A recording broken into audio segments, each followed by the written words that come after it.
નમસ્કાર મિત્રો, જય હિન્દ. ધોરણ 7 વિષય ગણિત ચેપ્ટર નંબર 8 રાશિઓની તુલનાના ભાગ નંબર 5 માં આપ સર્વે મિત્રોનું ફરી સ્વાગત છે. મિત્રો, આગળના ભાગ નંબર 4 માં આપણે સ્વાધ્યાય 8.2 ના દાખલા બીજાનો અને પહેલા દાખલાનો અભ્યાસ કર્યો. એમાં આપણે સાદા અપૂર્ણાંક તેમજ દશાંશ અપૂર્ણાંકને ટકામાં કઈ રીતે ફેરવી શકાય એમના વિશેની વાત કરેલી છે.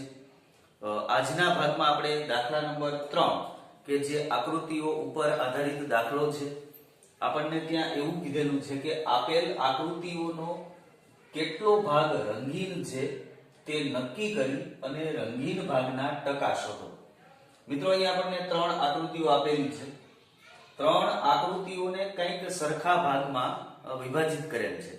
એમાંના અમુક ભાગ જે મેં અહીંયા લાલ લાઇનિંગ કરેલ છે, એ લાલ લાઈન વાળા જે ભાગ છે એ કેટલો ભાગ છે અને પછી એમના કુલ જે આકૃતિ છે એનો કેટલામો ભાગ રંગીન કરેલો છે, કેટલા પર્સન્ટેજ એ પણ નક્કી કરવાનું છે આપણે. તો 5મા ધોરણમાં સૌપ્રથમ વખત આપણે અપૂર્ણાંક અને આકૃતિ પરથી લખતા શીખી ગયા છીએ. હું તમને નાનું એવું ઉદાહરણ આપું મિત્રો, કે આમ કોઈ ચોરસ હોય, એ ચોરસના આપણે સરખા 4 ભાગ કર્યા હોય. જો અપૂર્ણાંક કઈ રીતે લખી શકાય, અને એમાંનો એક ભાગ જો આ રીતે મેં બ્લુ લાઈન કરેલ હોય તો 4 માંથી એક ભાગ, ટોટલ 4 ભાગ, અને એ 4 માંથી એક ભાગ આપણે બ્લુ કરેલ છે. તો આને અપૂર્ણાંક સ્વરૂપે મારે લખવું હોય તો આપણે લખી શકીએ કે ટોટલ ભાગ જેટલા છે છેદમાં દર્શાવવાના થાય 4 ભાગ, એમાંથી કેટલા ભાગને આપણે રંગેલ છે તો કે એક જ ભાગ, એટલે 1/4. આમ સીધો ટકાવારીનો હિસાબ કરો તોય ખબર પડે મિત્રો કે ટોટલ 4 ભાગ ભેગા થઈ અને 100% કહી શકીએ આપણે. આખી આકૃતિ એટલે 100%. એમાંનો ચોથો ભાગ એટલે 100% નો ચોથો ભાગ એટલે 25%. 25 4 100 એટલે 25% ભાગ રંગેલ છે. તો સેમ એ જ વાત અહીંયા છે. અહીંયા વર્તુળ આપેલ છે, તમે રેખાખંડ લંબાવી દો તો વર્તુળના બરાબર 4 સરખા ટુકડા થાય. તો આપણે અપૂર્ણાંક દર્શાવો તો આકૃતિનો કેટલામો ભાગ રંગીન છે, તો રંગીન ભાગ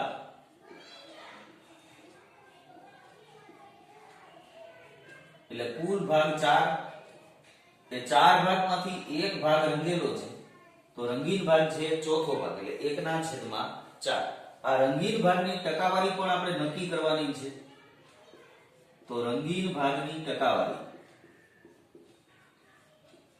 તો મિત્રો ગયા લેક્ચરમાં આપણે રંગીન ભાગની ટકાવારી મીન્સ કે અપૂર્ણાંક સંખ્યા આપણને આપેલ હોય તો અપૂર્ણાંક સંખ્યાને ટકામાં કઈ રીતે ફેરવી શકાય, તો જે તે અપૂર્ણાંક એને ગુણ્યા 100, જે જવાબ મળશે એ પર્સન્ટેજ મળવાના છે. તો 1/4 એને ગુણ્યા 100, અહીંયા છેદ ઉડી શકે તો 25 ચોક 100, આ 4 4 કેન્સલ, 25 ગુણ્યા 1 એટલે 25, જે આપણે અહીંયા પણ વાત કરી 25% થાય. તો આપેલ આકૃતિમાં 25% ભાગ એ રંગેલો ભાગ છે. એવી જ રીતે બીજી આકૃતિ જુઓ તો અહીંયા આકૃતિના કુલ 4 સરખા ભાગ કરેલા હતા, એમ અહીંયા કેટલા ભાગ છે પહેલા તો ઈ ગણતરી કરવાની. જો અહીંયા તમે ક્રમ આપો તો 1 2 3 4 અને સરખા બરાબર 5 ભાગ કરેલા છે. તો રંગીન ભાગ તો કે 1 2 અને 3 ભાગ રંગેલા છે, ટોટલ ભાગ 5. જેમ અહીંયા ટોટલ ભાગ 4 હતા તો છેદમાં 4 લેતા અને એક ભાગ રંગેલો છે એટલે 1/4. એમ અહીંયા જો આપણે વિચારશું તો રંગીન ભાગ એટલે કુલ ભાગ 5, એમાંથી રંગેલા હોય એવા ભાગ કેટલા તો કે 3, એટલે અપૂર્ણાંક આપણને મળશે 3/5. આ અપૂર્ણાંકને જો ટકાવારીમાં ફેરવવા હોય તો રંગીન ભાગની ટકાવારી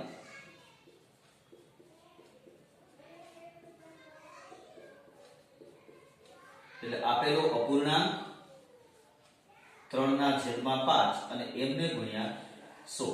છેદ ઉડાડવા હોય તો 100 ના કોઈ અવયવ તરીકે 5 આવે તો કે હા 20 5 100, એટલે અહીંયા આપણે લખી શકીએ 20 ગુણ્યા 5. આ અંશ અને છેદમાંથી 5 5 કેન્સલ, વધ્યા કેટલા તો કે 3 ગુણ્યા 20. ગુણાકાર કરીએ તો 3 2 6 અને 1 મીંડું બીજું એટલે 60% ભાગ રંગેલો છે.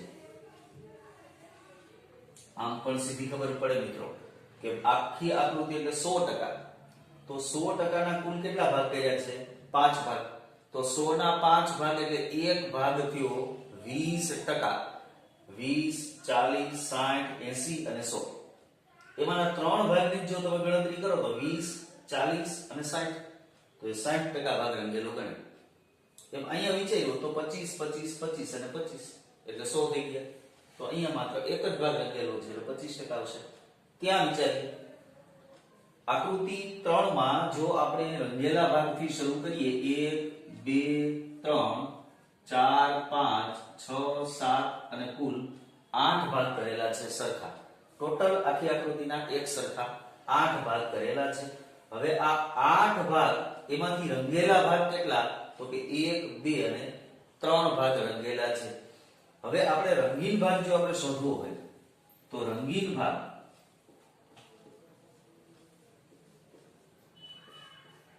બરાબર કુલ ભાગ કેટલા? તો કુલ ભાગ 8, રંગેલા ભાગ કેટલા? 3. તો 3 ના છેદમાં 8 આ રંગીન ભાગ આપણને મળશે. એ ઉપરાંત હવે આ રંગેલા ભાગનો જે અપૂર્ણાંક મળ્યો છે એની આપણે ટકાવારી જોઈએ છે. તો રંગીન ભાગની ટકાવારી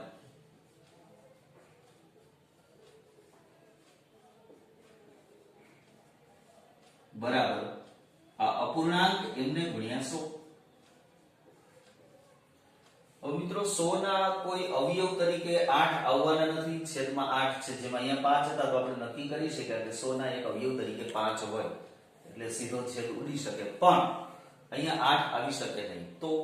તો બંનેને સામાન્ય હોય એવો કોઈ અવયવ ખરો? તો હા, 4.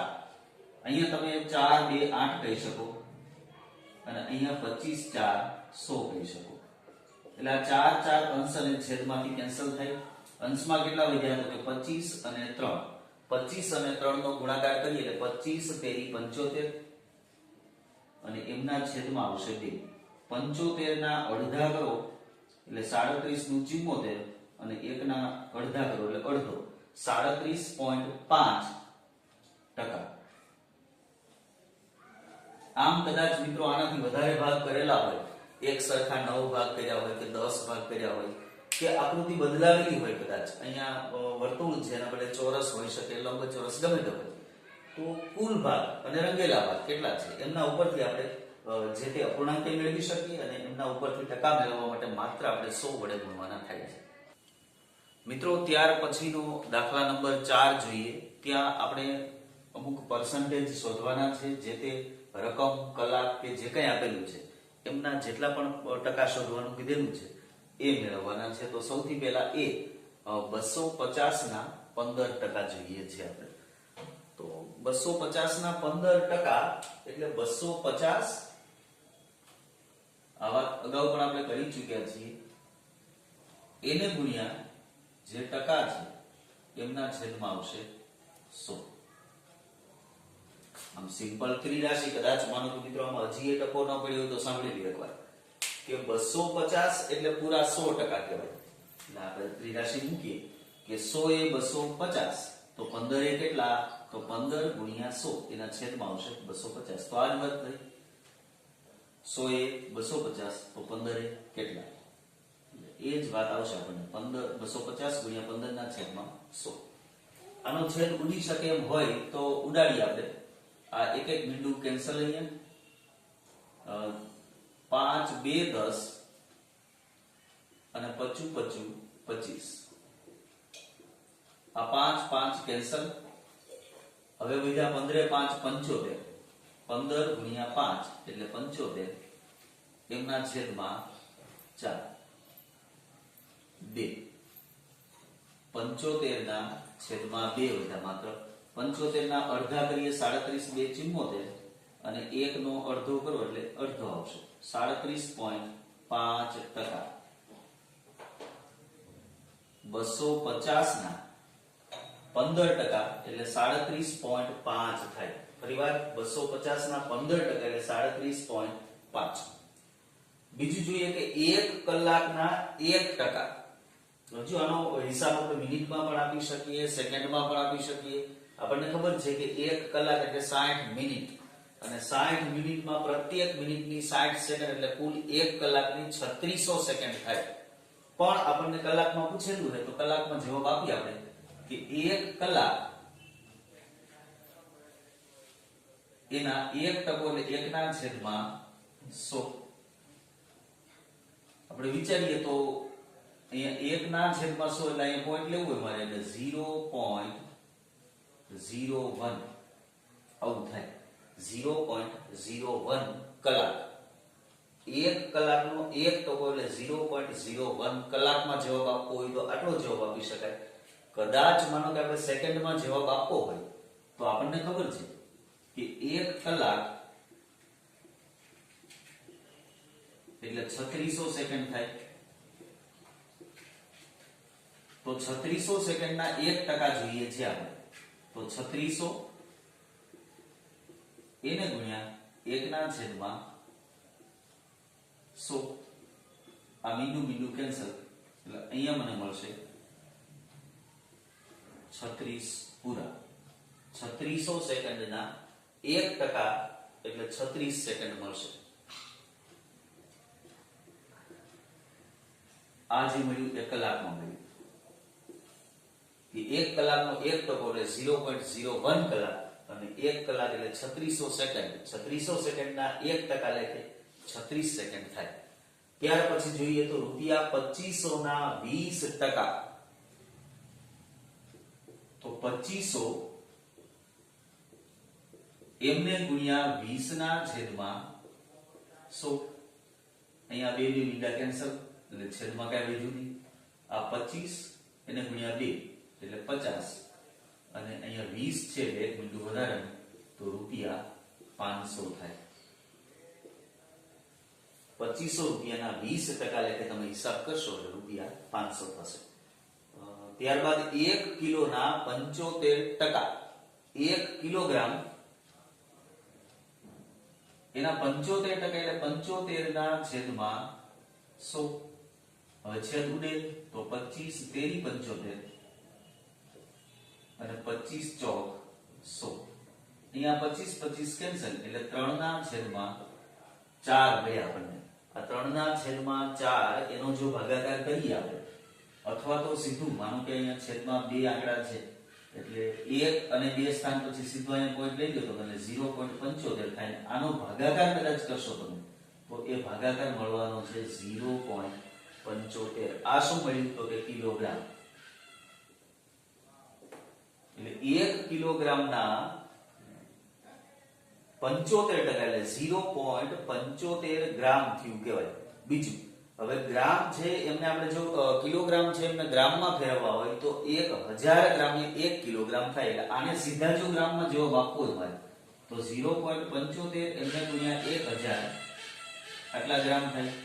1000 ગુણાકારમાં છે એટલે તમારે પોઈન્ટ ને 3 સ્થાન જમણી બાજુ લઈ જવાનું થાય કારણ કે અહીંયા 0 ની સંખ્યા 3 જેટલી છે. તો 1 2 અને ત્રીજો આંકડો છે નહીં એટલે 0 ઉમેરવાનો થાય એટલે 700 અને 1 મીંડું ઉમેરો એટલે 50 આટલા ગ્રામ. આ બંનેમાં મેં જવાબ આપ્યો. આ બંને દાખલામાં મિત્રો કલાકનો જવાબ કલાકમાં તો આપ્યો જ છે, સાથે સેકન્ડમાં આપ્યો છે, મિનિટમાં પણ તમે આપી શકો. એમ અહીંયા પણ મેં બે જવાબ આપ્યા છે. 1 કિલોગ્રામમાં તો જવાબ આપ્યો જ કારણ કે આ કિલોગ્રામમાં આપેલ હતું એટલે. તો ગ્રામમાં આપણે ફેરવવા હોય તો તમને માત્ર 1000 વડે ગુણવાના થાય. આ પ્રકારના મિત્રો બીજા દાખલાઓ જે તમારી ટેક્સ્ટ બુકમાં કે પ્રેક્ટિસ બુકમાં હોય તો એમની પ્રેક્ટિસ કરતા રહેશો. આ ભાગનું કામ અહીંયા સુધી રાખીએ છીએ. અસ્તુ. જય હિન્દ.